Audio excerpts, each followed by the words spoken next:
Hello, beautiful people. I see somebody coming in. Thank you for joining today. It's definitely appreciated, and I hope you find this information helpful for yourself or for others around you, because this is definitely for the community. It takes a village, okay? My name is Maya Robinson. I am a social worker, therapist, and life coach for the I Am movement. And today's workshop is on coping with the holidays, church hurt. And just to give a description of the IA movement, it is a Black woman-owned initiative providing wellness and healing in communities around Chicago. We specialize in Zumba classes, meditation, and movement activities, and they're all infused with powerful affirmations to build body positivity, self-esteem. And our mission is to facilitate growth through that body positivity, that self-esteem, movement, and mental health education, hence stuff like this. We also do life coaching as well. So getting into this church hurt, many religions have, some things in common, such as praying to a higher power, different practices that emphasize the meaning of life or the origins of the universe and cultural traditions and things like that. And according to an article I read by therapist.com, common religions in the US, particularly, are Christianity, Islam, Judaism, Buddhism, Hinduism, and a quarter of Americans actually identify as atheist, agnostic, or no religious affiliation. And there was another article I read that was very interesting. It was from the American Society of Aging, and they reported that church is not only a place for faith or repentance, but also a social, civic, political, and educational source for communities. And we understand that this is not everyone's experience, but I wanted to mention this because of the intention of this panel today. The intention, according to this article, the intention for church is to have a safe space and even be a resource for some. But because of the challenges, life is lifing, okay? Different challenges and trauma, other circumstances that may have resulted in different perspectives of the church. So we recognize that, and we recognize that everyone does not practice the same religion or any religion at all. And so the things that we discuss may not be your experience, and we understand that. The goal here is to identify that religion and mental health is and can be an uncomfortable conversation, and we know that no one, or we're recognizing that no one should be judged, or condemned because they practice a certain religion or identify as a certain race or practice cultural traditions. And we want you to know that you're not alone. You're not crazy for feeling how you feel or feeling conflicted, between your faith or religion. It takes a village to heal and do this thing together. Okay. Okay, I see some sorors. Hey, thank you for joining. Thank you for joining.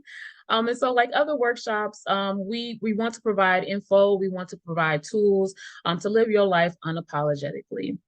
And so I also wanted to just hint that we understand that some information might bring, some uncomfortable emotions, and that's not our intention. But our intention is to, again, bring out the uncomfortableness of religion and mental health, and again, provide some tools to help you, walk your walk, unapologetically. And so I am a therapist with Mind Body Neurotherapy.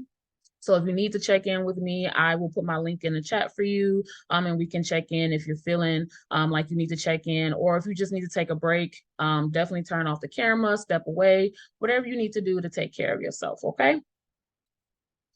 All right.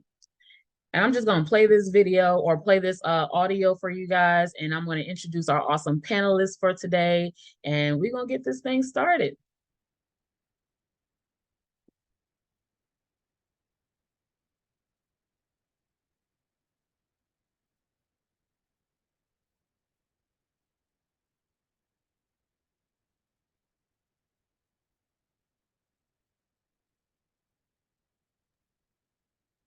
Ma, you did stop sharing a little bit ago, so I don't know if you need to bring that back up.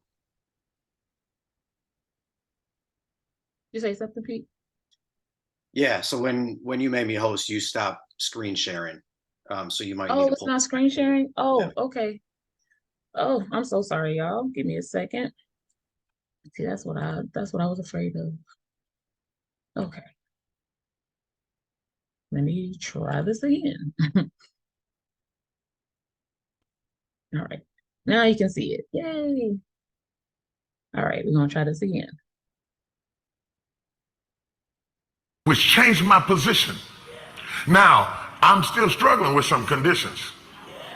I'm gonna be honest with you. I've been saved a long time.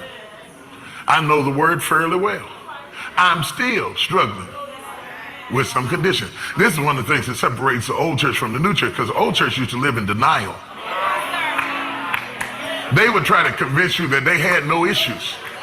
And what made me, what really, I was pointing Mother McCaskill out to Sister Paula, because when I was a young man, I backslid. I backslid because holiness confused me. Holiness confused me because they told me they was holy. And I used to pray all the time. I used to pray because they had me so convinced that they was holy. I said, Lord, please make me as good as they are. They so clean, they don't think no evil, they don't feel no evil, they don't have no temptation. Make me like them. And I would feel guilty when I got around them, because they didn't seem to have no issues and looked like they would know if you thought anything evil. I was so impressed with their holiness. And when I found out that some of them mothers dip snuff, it messed my mind up. It confused me so bad. It wasn't that they did snuff that hurt me. It was that they lied to me. If they'd have just told me they was human in the first place, it'd have helped me with how I saw myself. Oh, I'm still mad about it. Just tell me. I'm still hot about it. It's been over for 30 years. I ain't still getting a fight. Because they made me feel filthy. If they'd have told me that they were struggling too, we could have had fellowship and we could have prayed for each other and I could have still respected them. But because they lied to me, they confused me and they made me want to quit. All right. So without further ado, on that note, I'm going to introduce Pete Blodgett and Marilyn Okoye. I met both of these amazing individuals. I'm doing community work, interacting with the community, and promoting wellness throughout the community. So these are great people, and they're going to drop some gems again about how to practice, and again, let you know that you're not alone in what's going on with your religion or your practice and your mental health. And I'm gonna open up with a question for you guys, and you guys can have whichever one wants to answer first is totally cool. If you ever had a felt, or if you ever felt a time that you experienced something like this, have you ever experienced something like this, or have you ever felt like you had to be perfect, practicing your religion to a T? Let us know how, if you've ever felt something like this before, or if someone told you about this before.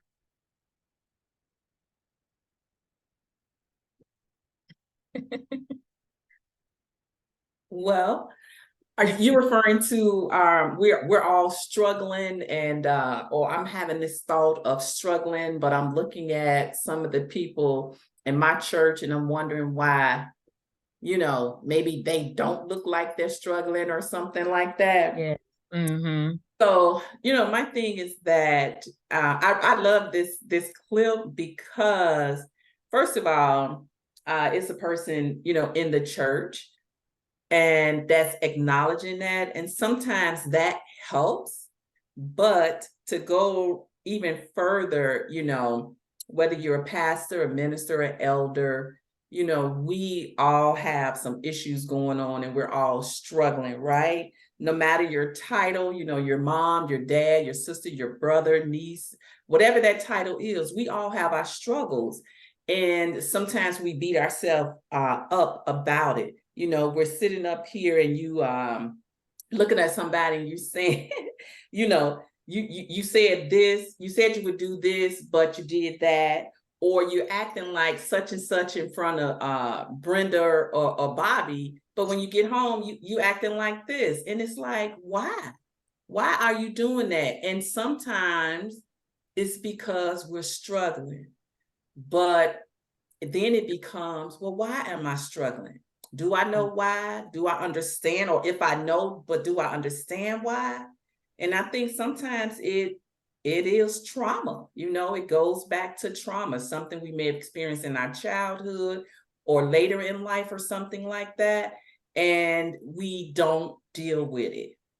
And then, these things start to rise up as we interact, with folks. So that was, something I'm seeing out of that clip that I really like. We admit it, I'm struggling, and it's Yeah. okay. It's okay. It's gonna be all right. I'm gonna be all right. Yeah, absolutely. Absolutely. That's why I like that clip, because it shows I'm a human being. I love God. I love, my faith, but I'm still a human at the end of the day. So I love that. Thank you. Pete, what you got? Yeah, so pretty similar to what Pastor Jakes was describing of growing. I grew up in the church. My dad was a pastor my whole life until he retired a few years ago. So I got to see the ins and outs of church growing up. And so my perception was always that everybody else had everything together, right? And so where I separate from Pastor Jakes in that video is he struggled because he finally saw some dirt, right? And it messed him up. For me, it was the opposite, where I never really saw all that. Where people would be like, "Yes, I'm not perfect." I said, but I never really saw a whole lot of that. So in my mind, it led me to always have this feeling like I have to be perfect, and when I'm not, I'm just not good enough, right? And so even though the stuff that was preached was you don't have to be good enough, like there's grace, there's forgiveness, there's love, all this stuff, in practice what I saw from most people in the church was we got it all together, so we are good enough. And if you're not doing these things, then you must not be good enough. You got to try harder, you got to be more disciplined, you got to, all these kind of things. And so that, I mean, Marilyn, you talk about trauma. This is like the source of my church hurt, where it led me in a lot of different areas of my life, even outside of my faith, to always feel like I'm not measuring up, right? And I carry that with me in a lot of different ways, where I doubt myself and I struggle to think that I'm, on par with everybody else, and I'm measuring up to different things. But yeah, I mean, where I needed honesty was people just to show me their struggles, not just say, yeah, I'm not perfect, but give me some detail. I mean, I don't need to know all your sins, but give me some Yeah. specifics. Like, if Yeah. if I'm struggling with these things, I need to know that somebody else is too. Absolutely. We in this Right. together, knowing that I'm not alone in this struggle. Absolutely. Yeah. Right. And yeah, the aging article that I read mentioned that people can turn away or turn away from the church because of that judgment piece, or getting, seeking support from the church and getting rejected or denied in some type of way, because you didn't tithe enough or you didn't go to church enough or something like that. And so that's where the the uncomfortableness of like mental health and the church comes into play sometimes, because that emotional thing is not talked about in the church, that emotional thing. And then you go to, or you get encouraged to go to mental health or go to a therapist, and you're like, well, is talking about my feelings okay? Is expressing my emotions okay? Because you didn't get that, or you didn't get that modeled in front of you. So it creates another conflict with that too. Absolutely. All right, Yeah. let's get to the next slide. Did you want something? You want to add something, Marilyn? No, I just wanted to again just piggyback, again, it's like seeing you behave, with Bobby and Brenda in this manner. For me, it's kind of like you said, though it was the reverse, but I'm seeing you, you so perfect here. But then when I see you outside of this situation or circumstance, you're a whole nother person. And now I'm like, what? Mhm. what is what? And now I'm confused. So it's just a lot, going on with those things. Absolutely, absolutely. I'm putting my link in the chat right now. I have my Psychology Today profile in there as well. If you need to check in with me, there you go. All right, let's get to the next one. I like this one. When we're talking about emotions and just being able to see other people, struggling, whether that's emotionally or on any other level. Emotions are important, and I felt it was important to hit on that today, Because in my experience as a professional, as a mental health professional, and on a personal level, you know, when it comes to religion and how I practice, I've been told, you know, to pray about it or have faith, and trouble don't last always, you know, the good old gospel songs, is what I've been told, but it didn't help with my emotions, like towards that challenge or towards that problem. And people, you know, even said like, or they would talk about not giving your emotions so much power, or not to fully trust your emotions. But that doesn't mean ignore them. Okay. It's giving that, and giving your emotions that necessary energy, you know, and maybe not giving it all, because how we feel can often sometimes go into, you know, how we treat people and things like that. And that's why I want to give this video, show this video, just how your emotions can determine how you interact with people, how you treat people, and just how you practice your religion. If your emotions aren't catered to, or being attentive, it can create a problem. It can create internal and external problems. So I want to play this clip real quick. And if you want, Marilyn and Pete, if you want to speak to this, let me know, and I can unmute you guys. So I will just pick one of you next time, because it looked like y'all was trying to take time and be nice, like, oh, you can go first, you can go first. So I'll just say your name next time. Okay, hands up all over the place. If you're trying to never think about all of the bad things you did and all the bad things that happened to you ever again, and then we start quoting scriptures, and we've got Philippians 3:13, forget those things that are behind you. I got a question. Is it behind you if it's still affecting you? Is it actually behind you if it affects the way you treat people? Is it actually behind you if it affects the way that you trust people? Is it actually behind you if it affects the way that you love people? Yeah. Yeah, I felt this was good, because it frames where your emotions come from, and it frames how your emotions can determine certain things. Marilyn, did you want to speak to the video?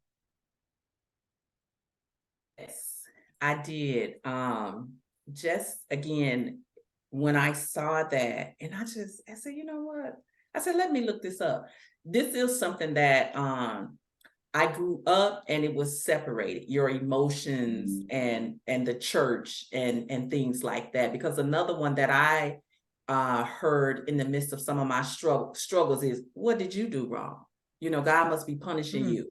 And it's like, really? You know? And so, but I looked this up, I found this, and later learned that, you know, God created us with emotions. You know, we have emotions. He created us with those emotions, right? And those emotions, like you're saying, they shouldn't be ignored. It's like they're the language of our soul, right? They give us the voice of our heart. You know, they are the catalyst, like you were saying, Maya, to our actions. You know, whether, unfortunately, it could be good actions or bad actions or neutral actions, but those things are stemming from our emotions and these, you know, that we're feeling from the experiences that we've had in life, you know, good, bad, indifferent, things like that. So that's what I wanted to add to that. And like I said, good, this is good, it's facts, it's true. And we do not need to ignore our emotions. Yes, yes. And it's just about giving your emotions that necessary space. You know, a lot of times, as a therapist, I tell people, you know, your emotions matter. Your emotions matter, and there's a reason for them. Like, you're upset for a reason. You know, if you're being irate, or if you're physically aggressive, for example, and you're angry because somebody treated you some way, and so that physical aggression is the result. You know, it can be the result of that if you're angry. So we can talk about how to communicate your anger, you know, in a healthier way. But you're angry for a reason, and that shouldn't be ignored at all. So that's why I wanted to emphasize that just because you may be fighting or physically aggressive doesn't mean your anger is not valid. You know, it's definitely valid. It's just, again, making it safe for yourself and making it safe for others, so you're not, you know, physically aggressive and you're hurting other people and things like that. Yeah, I'm excited. I love doing stuff like this. I love sharing gems. I love connecting with the community. So I'm just kind of like, I'm all over the place in my body right now in a great way. Um, so I love to connect with the community, and through my experience and my job, I was able to gather some resources surrounding Chicago that are mental health focused, community focused, and just other resources that you're able to access. So you can scan this QR code with your phone, and I will also put the link in the chat for you. And it's just a plethora of resources that you can access to on your own, like self-help tools. Like I said, different agencies that offer wellness or mental health resources and things like that. Yes. Okay. And we're going to have some more resources throughout the presentation too. All right. So from the video, to the last two videos, to just the emotions and things like that, we thought that we could discuss these bullet points as far as church hurt. Some of the things that I read through research and talking with Marilyn and Pete over time. Some of these things, these are some common things that were brought up: lack of support, no compassion, judgment, being judged or being rejected on some level, that shame that may come with going to mental health or going to a therapist, and your church or your church community may be judging you for it, and you might be shamed, like, maybe I am crazy, maybe I have a problem. No, you don't. You human. That's what it is at the end of the day. So we want to expand on some of these things. And trauma is something that I will expand on later on. But the other bullet points are for our awesome panelists that we're going to go through. And the first one will be lack of support. And I wanted Marilyn to kind of touch on this and kind of provide her story, her background, and just sharing some gems about her experience with religion and mental health. Yes. So in the area of lack of support, growing up in the church, I learned about giving, tithing, being a faithful giver, and all of those things. And I took it to heart as I, got older. I believed in it firmly, and I still do. When the church I was attending, they had different initiatives to raise funds for this thing or that thing. And I would tithe, go above, those things like that. But there had come a point in my life where I began to experience some financial difficulty. I could not pay my mortgage. I could not pay my utility bills and things like that. The gas was turned off at this point, boiling water to bathe and all this kind of stuff. And so I went to my church and I asked for help. And to my surprise, I was really shocked at the way they made me feel. I felt like I was jumping through hoops. I was asked a lot of questions. Did you try this? Did you CETA? Did you try these different programs that was out there? And I kind of get it to a certain degree that they want to make sure, who knows what their budget is to do something like this. But even in the way that they asked those questions, it really made me feel small. And I was really hurt because it was, when it came to giving or something like that, the question I asked, I was married at the time, and the question I asked is to my husband: is it okay if I give this money, to the church, because it's our household, so that type of thing. And they never had a problem receiving it. And so I was mad.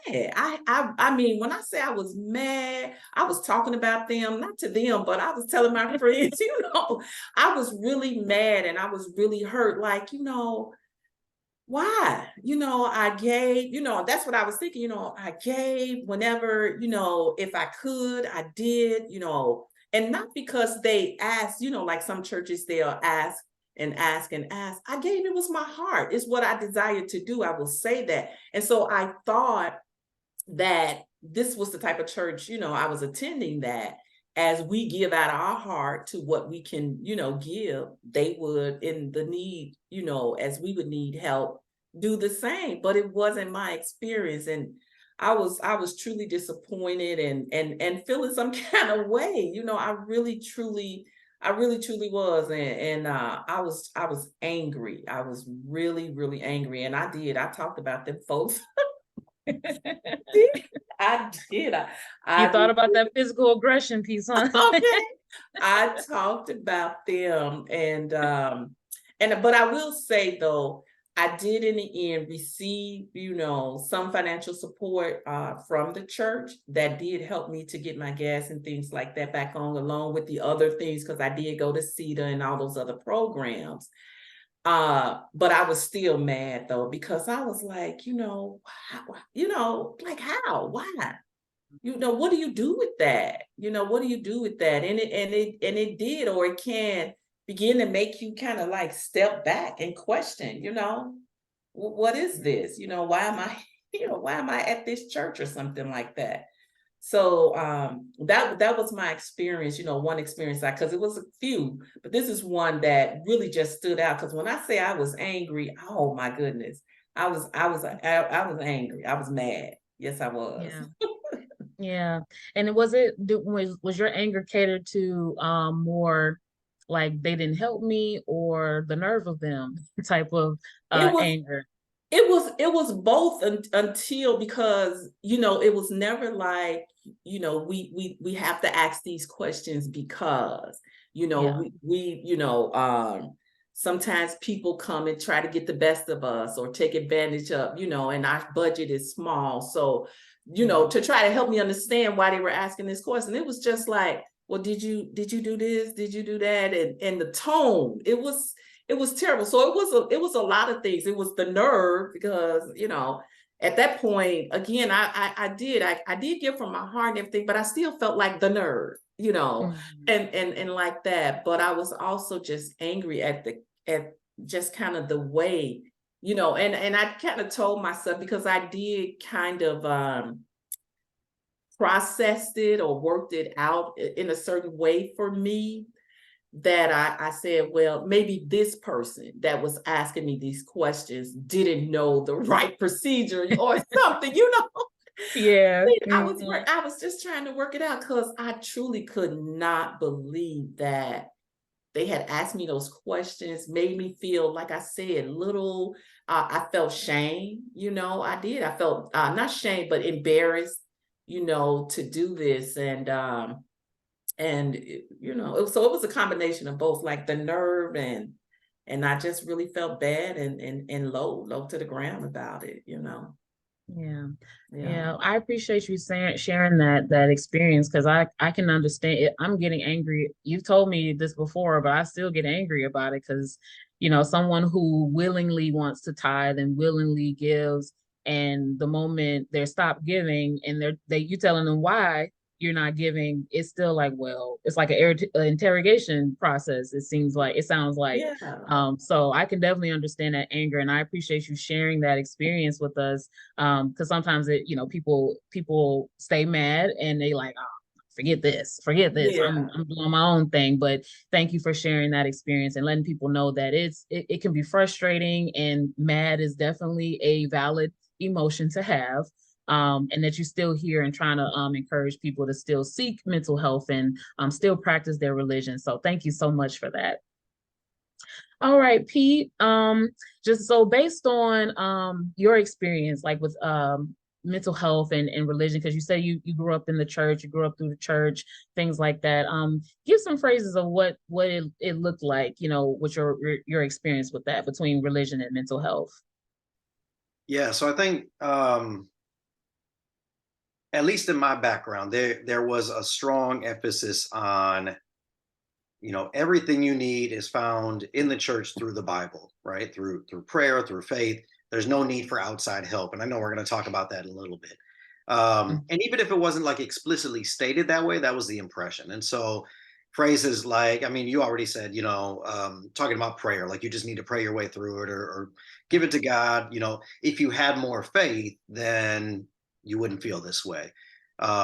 Even phrases of, when people will use phrases from the Bible, again, my context in Christianity specifically, of joy comes in the morning or rejoice always. Mhm. Just trying to, especially when you're going through kind of loss or hard times, where people are trying to speed you through the process. Where Mhm. yes, we know hard times come, but if God is our hope and He gives us joy, then you should be feeling joy, instead of allowing people to to experience other biblical emotions like lament and things like that, right? Mhm. But we try to speed people through the process because we know that there should be joy in our sorrows, right? That God can turn those into joy. We've talked about people presenting themselves like they have it all together, like this is the model of what real Christians act like or what true Christians act Mhm. like. Again, even if it's not stated that way, it's implied that way. um I think, and for me, what, at least in my background, we talk about like no compassion. Obviously, the church and other religions preach on compassion, right? But in my experience, I feel like people throw out a lot of these phrases and different things because they don't really know how to walk with people through the hard times, right? It makes us uncomfortable when somebody else is going through hard times. We don't know what to say. We don't know what to do. So we try to throw something out to help them feel better. But in reality, that's not what we need, right? And if we take a second to think about what do I need in that moment? If I just lost somebody, what do I need? I just need somebody to come alongside and to be there with me and, have empathy and those kind of things. Um, I think there's, because we feel like we need to act, spiritual at all times. We have to have an answer and we have to have something to say. And so we just, end up throwing out these cliches or these verses that are misapplied to the situation to try to help somebody feel better, and it really does more harm than good. And I think too, a lot of times because of this, um, I'm talking about specifically Christians. Again, this is my experience. I think there's an inability to be in that in between place in the process of growth. So Yeah. when we talk about holiness and spiritual maturity, theological word of sanctification, like this process of um, improving our life, becoming more like God and the way that we live, but we don't know how to act in that in between. Like Pastor Jake said, or like I'm struggling. Like how do I come alongside somebody who's struggling and not force them to perfection, but just honestly talk about where they're at in their process of growth, and walk with people in that, instead of saying, well, this is the standard, not just this is the standard for the future, but this is the standard where you should be right now, right? Mm. And a lot of times, especially those of us who have been in the church, have been following our religion for a long time, we forget what it was like when we were first in, right? When we first converted, or following God and learning about all these things. And so I think that's where the judgment, lack of compassion comes from. We too often don't put ourselves in the shoes of the other person, whether that's on their process of faith or in what they're experiencing in the moment, and that causes us to just throw out these empty phrases and things, that really can cause a lot more harm than good. Yeah, absolutely. And I like that you mentioned, people say, or the compassion also may come into play because people don't know what to say. And where those scriptures may come into play, when people throw out those things when they hear a challenge or something. I think that's important to hit on because it's not always intentional, to not be compassionate. It's that lack of understanding or that lack of knowledge, or again, just not knowing what to say because it is an uncomfortable situation. So I love that you mentioned that it's not just about the intentionally not being compassionate. It's like I don't know what to say, or I don't know how to do this. I don't know how to handle this. So I appreciate you pointing that out as well. Yeah, and I think, one more thing, Maya. I think, Yeah. you know the tendency to separate kind of truth from emotions within religion, causes a divorce that has created a lack of emotional intelligence, within the church specifically, but I think within faith, in general, where, yeah, we just don't, we become emotionally immature because we're focused on just the spiritual aspect, right? Um, Yeah. and I think there's been a lack of developing that emotional intelligence because we're so focused on, well, let me just apply the scripture. When in reality, when you read through scripture, then it provides that emotional intelligence, right? That God, is full, like the broad range of emotions are on display. But we just try to pack it in spiritual little boxes, and not acknowledge the true emotion that's behind a lot of what we read in our scriptures. And so, yeah, it stunted our growth emotionally. So now we don't know how to relate to one another with that. Yeah, yeah. And that's why I like to do stuff like this, to open up the table to say you can have your emotions and your spirituality and your religion. You can have both, okay? And it's about figuring out how to practice both health, in a healthy way. So this slide is admitting mental health, okay? The anxiety around it, Marilyn mentioned about being like feeling embarrassed, admitting that you're going through something, admitting that you have a challenge. The article that I mentioned earlier, the aging one, also mentioned or noted that religious communities view mental health challenges sometimes as like a personal or moral failing. So it was kind of mentioned before, just if you go to a therapist, the church might see you as, are you crazy, or is just something wrong with you? So that judgment piece comes into play. And that can lead to stress, that can lead to a negative perception of self, low self-esteem, or that anxiety I mentioned, because you're constantly worrying about what others are thinking of you. You're worried about the different mistakes you made. I personally am an overthinker. My shirt says I'm pro-Black overthinker. And so I struggled with the mistakes I made and being a human being, because I'm thinking I practice Christianity as well. And so my thing is, every time I made a mistake, I'm like, oop, that's a ding from God. That's another ding, because I'm judging myself, and like just based off what I've learned, I'm like, okay, I sinned. God is looking at me like, Maya, what you doing? That's another one. That's another one. But understanding that that's part of the human experience. And, according to scripture, God knows that. God knows that we are human beings. He knows that we're going to sin and mess up.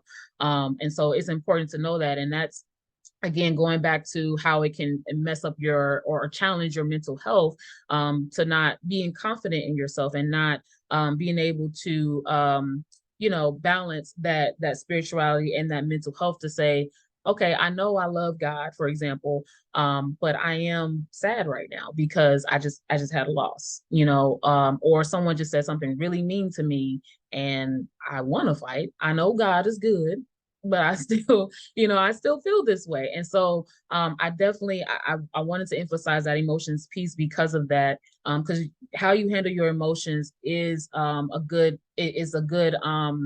it intertwines with how you handle your mental health. And so when you recognize your emotions and recognize what's going on with your body, you're able to address it in a healthy way, the more you identify it.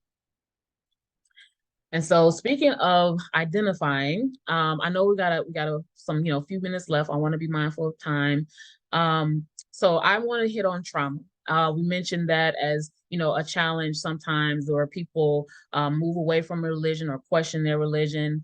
And I was one of those people that had to question, or not had to, but I questioned my religion, and I had to do a lot of work to find myself and create my own like relationship with my spirituality and things like that, based on the trauma that I went through. And just to give us a short description of trauma, it is an event or series of events or a set of some circumstances that that alter or challenge your emotional, physical well-being. Or it can be life-threatening as well. And so it basically means whatever happened to you, and it's preventing you from functioning, like a daily functioning and things like that. It's preventing that. It's considered a traumatic experience. So if it's one thing or more things, if it's affecting how you live, how you go to work, how you interact with people, it can be considered a traumatic experience. And so my trauma, one of my traumas that I've experienced is I am a victim and survivor of rape. He was someone that I dated at the time. It happened right after I completed my master's degree, and I was 26. And so that was my trauma, that physically and emotionally and harmful to my life, because I did think about ending my life at the time. And it also, it was a time where I was like, is is this like, what is this for my good, and just questioning God in that way to say, I don't know how is this for my good, because that's part of one of the scriptures. And so I had a hard time believing in God at the time, because of that. That trauma had me question my belief in God and how I felt about, family and things like that. I got lack of support from family because I was told life happens and pray about it, push through it. Things like that. Even on my bad days, I was judged, based off of my bad days where it was really hard to get out of bed. It was really hard to get to work. And I was told to push through. So I pushed through, not realizing that I closed the box, but I did not clear it out, of the trauma and just that emotions that went along with that trauma. So I closed the box, but I did not clear it out. And so through that lack of support, I also got very little compassion for what I went through, especially when I really had those hard days. Again, just being told to push through, and did I do this and did I do that, asking questions about, did I go to the hospital? Why didn't I go to the hospital? Why did I go to, his house? Things like that. And so with those comments, the judgment and the shame came to myself. And I ended up, suffering from depression, and I ended up taking antidepressants. And I took that as a deficit, at one point. I took it as a way to say, I can't do this on my own. I can't do this by myself. So I felt weak. I felt little, because I had to get these things so I can live. Because like I said, I thought about not living. It was really hard to get out of bed. I wanted to stay in bed. Because I judge myself so hard, more than others judge me. Because I'm like, I'm still going through these things. It's been a year at the time, and I'm still struggling. I still have these thoughts.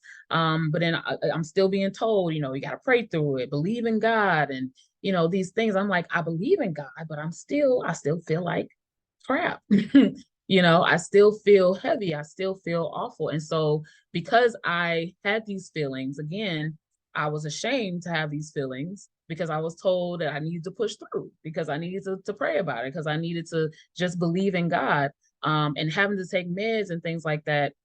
I thought it was like my fault. Like some of it was my fault, what happened to me, because I had to do counseling. I had to do, I'm taking meds. And so I'm like, I feel shameful. I feel weak. And I feel like I'm going backwards, almost.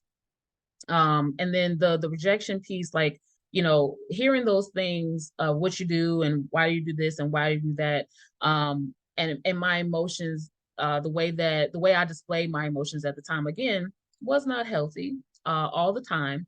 But again, it was met with constant, you need to do this and you need to do that. So I felt rejected, by my family and other close friends who couldn't understand, or didn't want to understand, or the lack of knowledge, or just not knowing what to say, whatever the case was. I felt rejected by that.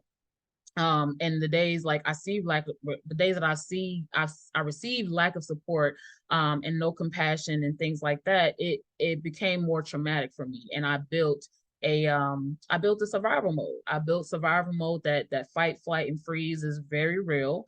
I was mostly in fight mode, for a long time. And I had to get to a place where, one, I didn't want to end my life, and I didn't want to, keep feeling like that.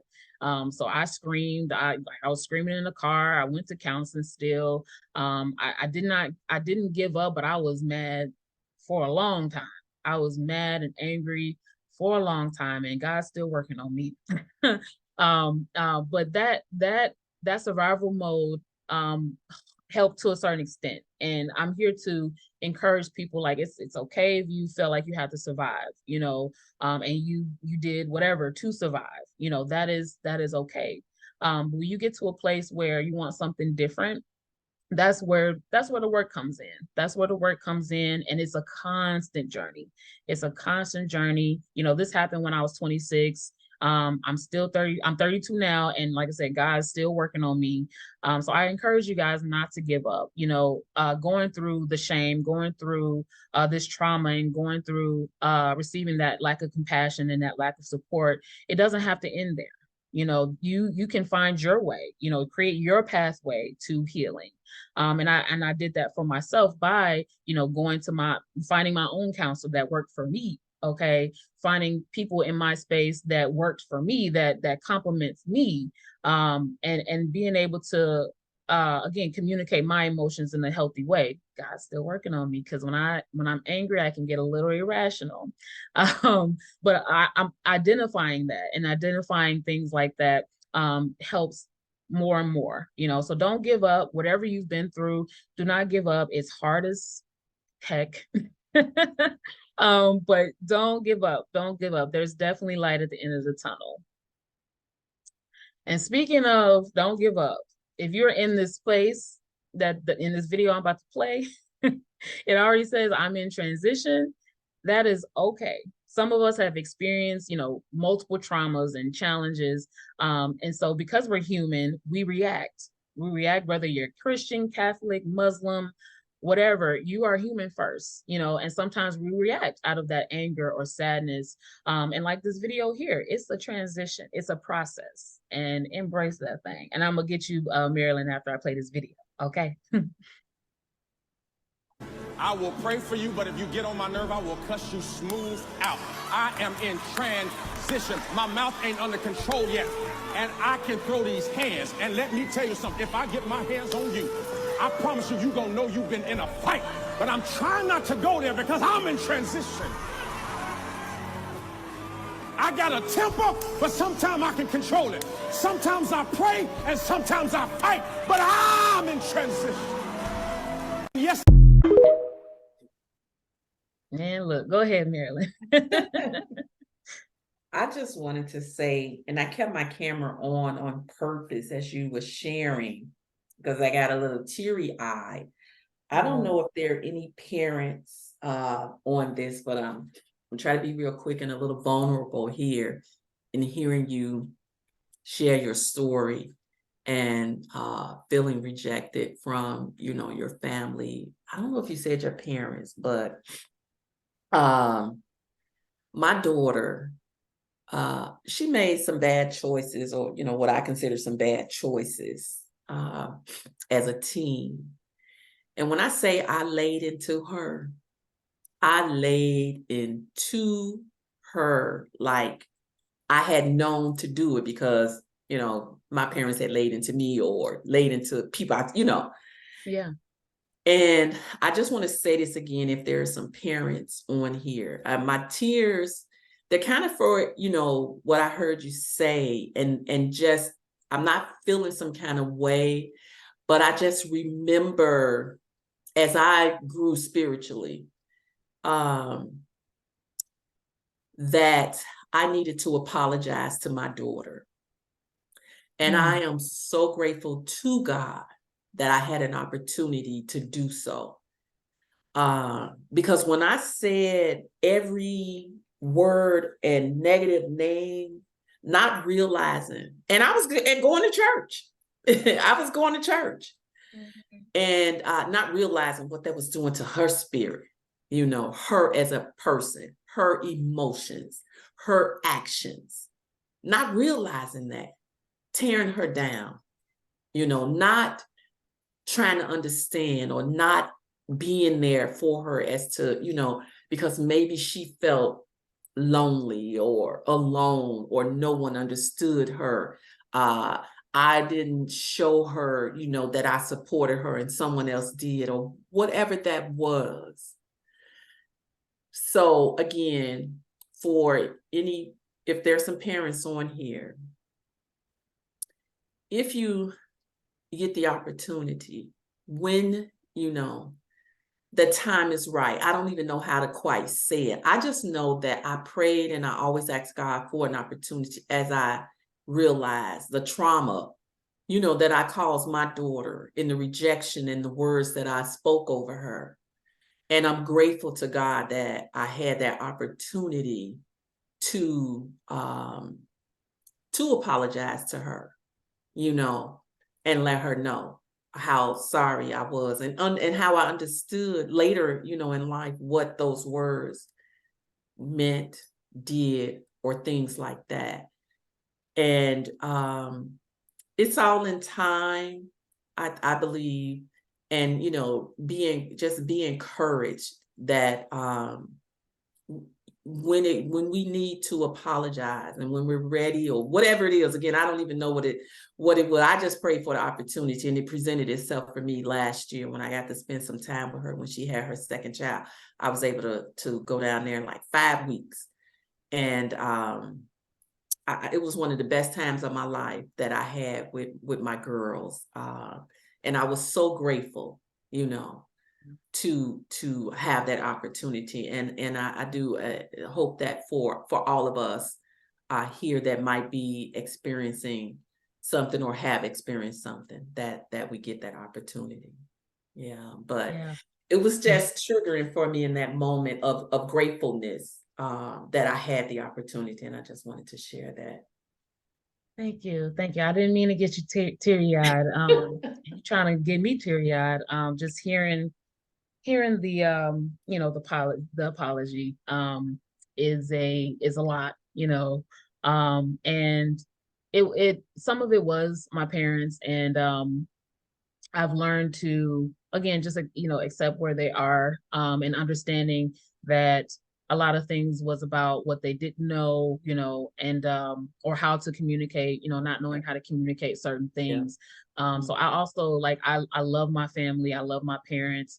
And one of the reasons why I wanted to share my experience is because, you know, it's a way to say you can love your parents, you can love your family, but you are supposed to be loved too, you know. And loving yourself is very important. And if you don't get it from your people, if you don't get it from your circle, it's important to figure out what's good for you. And I had to figure out what's good for me, you know. You know, loving my family and respecting, you know, how I grew up, appreciating how I grew up, but just understanding that I didn't get those things, and I had to create my own foundation with what I want for myself and what's healthy for me. But ooh, girl, thank you for that. Thank you for sharing that. And that's a lot. what you just said, it was a lesson that I learned as well. But I'm thank you. Thank you. Pete, you want to add something? Yeah, I think that whole idea of forgiveness, Marilyn, I think we can apply that to the church as well. I mean, if we talk about, you know, don't want today just to be about this is all the hurt I've gotten, but a little bit towards how can we move forward, right? You know, I shared earlier that my dad is a pastor, has been a pastor my whole life, and but this whole idea of like me not measuring up and having that reinforced, that really came a lot through like junior high and high school. And I didn't really put all those pieces together until, I don't know, maybe about 10 years or so ago. And so I had that conversation with my dad. I said, look, when I was, you know, we had a youth group at the church. When I was in the youth group, like these things were really hitting me. And, you know, for him as a pastor and a parent to say, you know what, I didn't realize that was going on. You know, the youth pastor had been there for like decades, even before he was there, and everybody loved him. So, you know, he knew what was happening to an extent, but at the same time, he was like, I didn't do, you know, I didn't keep my eye on it all the time because I trusted him to be doing, you know. And so for him to say, you know, I'm sorry, I wish I would have paid more attention to that, was healing, both from a father son perspective, but also with the church as well, to know like this wasn't the intent. And I think, you know, I don't think we can ever find somebody to apologize on behalf of the whole faith, right?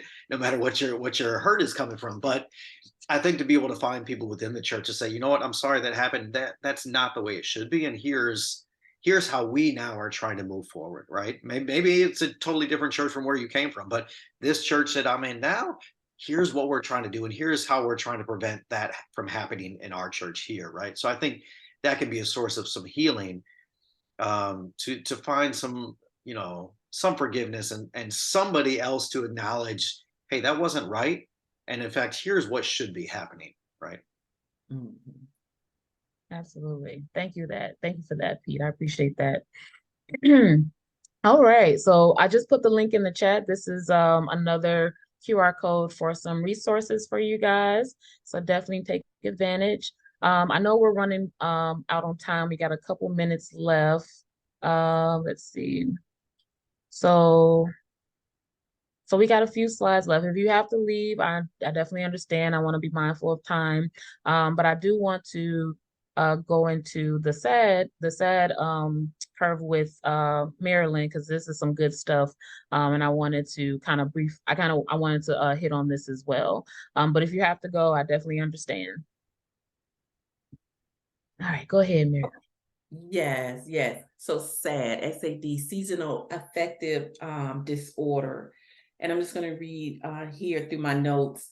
Can be described as an emotional or mental distress experienced mainly when daylight savings ends. The shorter days, colder temps, lack of outdoor activity, natural sunshine, and the holiday season can take a toll on our psyche, you know.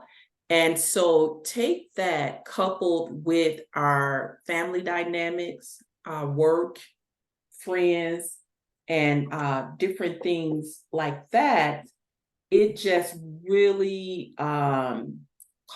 just can cause just like some added emotional distress around this time, because the holidays fall around this time, Thanksgiving, the Christmas holiday, Kwanzaa, Hanukkah, all of those things are happening. And the days, are darker and things like that.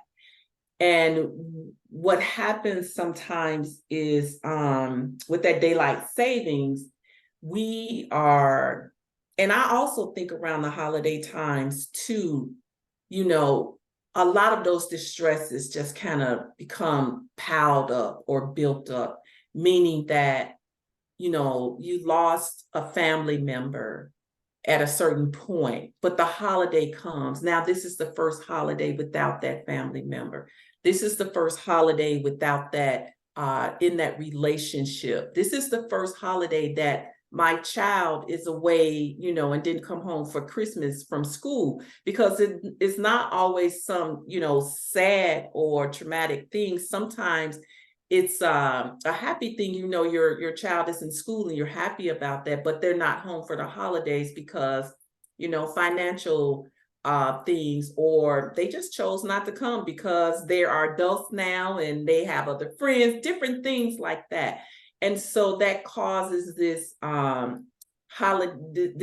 seasonal affective disorder around this time of the year. It's not your typical, winter blues of, oh, it's getting dark earlier or something like that. But it really takes a toll on your mental capacity, and it begins to build a level of stress. Just for the sake of time, as I said, the holiday stress and different things that have happened in our life, we tend to just kind of think about it more around this time of year. And I wanted to share with you a couple of things that I've learned that has helped me in the midst of this time, and to try to encourage you in that. And one of them was, one day I was listening to the radio and I heard the announcer talk about the winter solstice, right? And she said, December 21st is the winter solstice. And if you have to be a little bit intentional about this, because we normally don't notice it, but if you pay attention, that very next day, we start gaining more sunlight. And it can help us to realize that we're on the other side of, these longer nights. It can also help us to realize daylight savings in about the second or the first weekend in November now. So you take that until December 21st, that's about 45 days. That's less than 2 months. That's less than 2 months to kind of think about. And those are just some of the hacks, that I use. And I said hacks in this case because, of course, there is counseling for seasonal affective disorder. but I'm just talking about, just some hacks that might help us. Then if we're not an outdoorsy person, try to, we don't like the cold weather, but during that daylight, get out there and enjoy that daylight, that vitamin D, that natural vitamin D that we get. Get out there and enjoy that. One of the traumas that I actually had was during COVID and the unfortunate shootings that was happening around the expressways and things like that, till I could not be outside after dark, and then there was COVID. So I'm in the house and I'm just feeling, all these kind of ways. And so what I did do was I went out, early or in the day, even morning sometime. And I stayed out till, 3:34. And then I went in, and that helped me. Those are some things, that helped me in that, try moving around in the house to just kind of exercise and build those endorphins and things like that, so that you can keep your mood to feel better. Also eating healthier and drinking water, try those things as well. But I encourage you, if you find those things extremely difficult or more difficult, please, reach out to your primary care doctor and find you a counselor that can give you some more technical resources and help to get us past that. I'm going to, again, the time is short, so I'll stop there. Thank you for allowing me to share that. Yeah, no problem. Yeah, it's useful. It's definitely important. And at identifying resources or things to help you is very helpful, especially things that you can do like throughout the house. And speaking of movement, okay, you can shake some, okay? You can shake something with Zumba class. I am your girl for a Zumba class, okay? And that can help you get your body moving, releasing endorphins, releasing that stress, and just feeling good while you shaking something, okay? So that movement thing is very true. All right, let me put this in the chat since we're running on time. Another resource for you. And yes, this is going to be recorded. This is being recorded, so I will share this with everyone that registered and may not been able to make it. So this is recorded, so you good to go.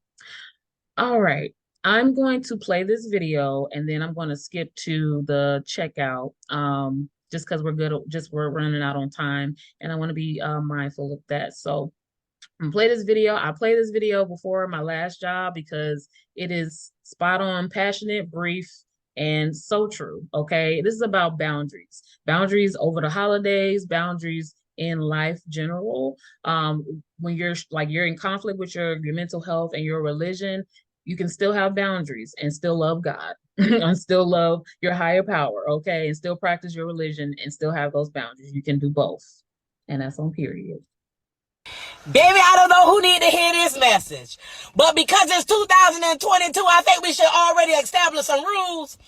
And one rule I want to establish, baby, I don't know who need to hear this message, but baby, please understand that a boundary is not a beef. Let me say that again, baby. Baby, a boundary is not a beef. I don't like how you operate. I don't figure out how you move. And baby, you cannot come over this line in my life. But that don't mean we beefing, baby. It just means that there's a boundary and it's not a beef. All right? Every time. I know it's at 22. We going into 24 with the same energy, okay? I encourage that. I definitely encourage that. All right, I'm gonna skip to the last slide just to check out. If you have any questions, you can definitely you can email me, or you can go to this website, I think. Yeah, go to this website. And go ahead, Pete. Well, I just want to share, I know we're dropping a lot of resources, so I don't have a link to this one, but I do have a book that helped kind of shape a lot of this conversation around emotions and faith and things from a Christian perspective, but I think if you could look past the Bible references and apply it to whatever faith you follow, I think you can apply it as well. It's Emotionally Healthy Spirituality by Pete Scazzaro. I'll drop that in the chat, that info. But it is really helpful in terms of syncing up faith with emotional health and mental health, kind of wrapped all together with spiritual health. So again, I'll put the title and the author in there so you can look that up. It is really, really good at bringing all those things together. Thank you for that, Pete. I actually, instead of the checkout, I'm sorry, I have to end it on here as well, because this is a letter, love note, if you will, to yourself, myself, to say that you have the power. You have the power to choose, if you want to keep practicing, if you want to go to therapy, if you want to do both, you have the power. So I'm gonna read this out, and then we're gonna check out. I stand in my authentic power. I value myself completely. I avoid waiting for external acknowledgement to say that I have value. I realize that now is the time to seize my personal power. I see that out in this world, many things are quietly taking people's power away from them. I refuse to allow that to happen to me. I determine my own outcomes. I seize my power back from fear. I'm going to feel that fear and do it anyway. And that's on period. Okay. Let us know how we did today. Let us know how you feel leaving this space. Because like I said, this is for you. This is for the community. We want to let you know that you are not alone. This is the QR code for the survey, and I'm going to also put it in the chat. Let us know. I love that. Thank you. Thank you, Pete. All right, here you go. That's the post survey. And as promised, I do have 2 gifts for you guys. Speaking of shaking something, I do have a free recorded video for you guys. It's cold outside, so I get not wanting to go outside. So I do have a pre-recorded Zumba class for you guys. I'm gonna put it in the chat as well. So you can shake something at home or wherever you are, in the car, that's whatever it is. So that is for you. And also I do life coaching as well. So if you want to check in, look, I just need to vent. If that's what you need to do, that is totally cool. I am putting in another link in the chat for Sis, I Need to Vent. That is my one of my life coach sessions that I have. And you just put in the code VILLAGE, and it's going to be free. So your first session will be free on your girl. All right, I'm putting that in the chat for you. And definitely feel free to reach out. I'm putting my email in the chat as well. I want to thank our panelists today for sharing these gems, like encouragement. I really appreciate you guys taking your time to do this. It's really appreciated. And if you want to support this effort, continuing these efforts, we definitely have a GoFundMe thing going on. I know I'm dropping a lot of links, guys, but it's technology. This is where we are today. But if you want to support, definitely you can hit this GoFundMe link and support whatever you can. These panelists have taken their time without any money. They just want to drop some gems and encourage people to live their life unapologetically. And so definitely support them, support the I Am movement, so we can keep doing stuff like this and doing this thing together as a village. So thank you, guys. If you had any, Marilyn or P, if you had any other comments, we're going to close it out. Awesome. Oh, yep, there's her email as well, and peace. Awesome. Yep. Thank you guys so much. Thanks, Maya. Yes, thank you so much. You're welcome. You're welcome.